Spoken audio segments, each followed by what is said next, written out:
Hi guys, my name is Fauzia and we're here at Gist Cafe. Today we'll be talking about a stunning debut by Ayobami Adebayo titled Stay With Me.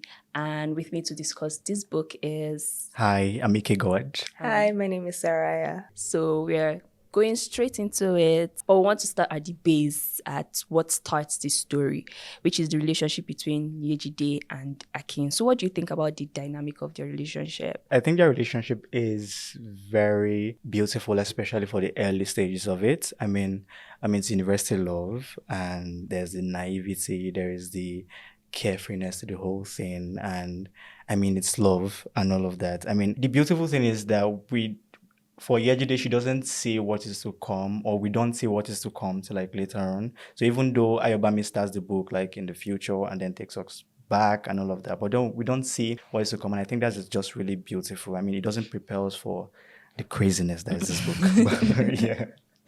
Yeah, I thought it was a very cute love story. Akin was very audacious. Yeah. You see Yeah, that he he just came and was. said, Yeah. "I'm going to marry He you." has mind. Yeah. He has mind. Yeah. Yeah, it was cute. It was really cute how they met and how he knew that, oh, that's definitely the one for me. And later in the book we also see that Yejide was also attracted to him and he was Yeah. like, well, who is this guy? And they both dumped their dates after, because they went with different dates to the Yeah. cinema and they both dumped who they came with. So so now we go to like family. So what is your analysis of the familial roles between the in-laws and the couple? How did their influence and advice by Akin's mom or Yejide's family shape the decisions made by the protagonists? I think it put a lot of pressure on both of them, but I think even more so Akin, right? I think his mom. Every time they came, they were always like making him feel less of a man Yeah. because of this thing. So I think there was a lot of pressure on Akin, and I think it's also interesting that they both didn't want polygamy.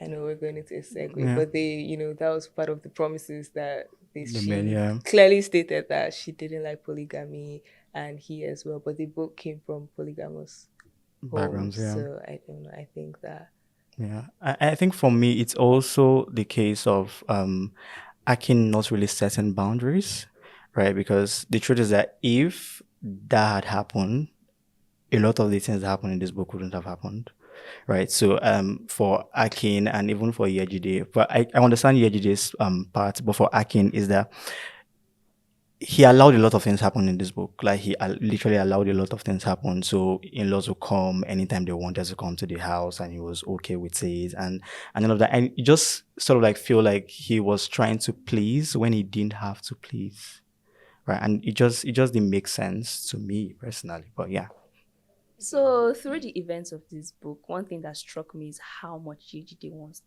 to become a mother. Apart from the pressure, she really wanted to become a mother. Do you think this thing is tied to like her childhood and the fact that how she grew up and everything? yeah, I think to an extent, yes, right? Because I mean, you've been blamed for killing your mother, right? And I feel like for Yejide, she just wanted to, have a child to nurse the way she didn't have a mother to nurse, right? So I mean, I think that was really the thing for her. And but then the pressure of, losing the children, it's too much. But yeah. yeah. I was gonna say that as well. Like she was blamed for killing her mom, and then she grew up, as the only one and all of that. So I feel like that played like a role in her just like really wanting to have a child of her own. That's why she was going through all like the lengths she could go. Okay, so a big theme in this book is the sore subject of infertility. Yeah.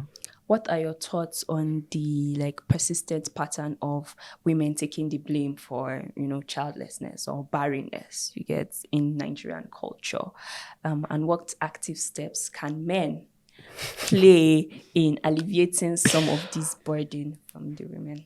I think for me is again where the time the book was set in, right? Is that the men were not blamed as much for those things, or when it happens, it's always the women. Even though I feel like they would have been wiser, but then we know the Yates was certain, right? But then I think the role of men in this is do not shy away from the fact that it might be you that is the problem, right? And I understand Akin's point of view of why he did what he did, right? Because of the pressure from his family. There was the pressure of, I need to be a man. I mean, I cannot be caught saying I cannot father a child. She also really, really wanted. A child. Yeah, yeah, but I think she loved him enough to. I mean, they would have found a way A way around it. Around it. to They would have find a found a way different way. around it, Yes. right? Rather than him just, being so distant and being that way and then doing what he did with his brother. But yeah, guys, please communicate. Just tell her, please tell her what the situation is, and just really understand that your wife is your wife and she is your person now, right? So family and your extended family or your family, your brothers, your parents can just chill and let you live your life. Yeah, I think that's what I would say. Okay. So I really enjoyed her writing style. Ayobami, you're good. Yeah, She's I a really great enjoyed that about the writer. book, and this was like one of the first books I read when I started getting into African literature. So it really, yeah. Ayobami, you did well. You did well, you know Really what? good. And like, if you speak to anyone that read this book, there's this sort of like the emotions are always the same as far. This book, Have a and I lot. think that says a lot about like the story and the writing and everything. So it was a great book, and it was a great book to review with you guys. I'm Thank you glad. so I'm much. glad. Thank you so Welcome. much. Thank you to Thank Gist. Yeah, thank you to G's. You guys are doing Yeah. amazing. Oh, thank you. And that was just Cafe, guys. I hope to see you next month with our next book, which will be announced soon. So follow us and Yeah. bye. Bye. Bye.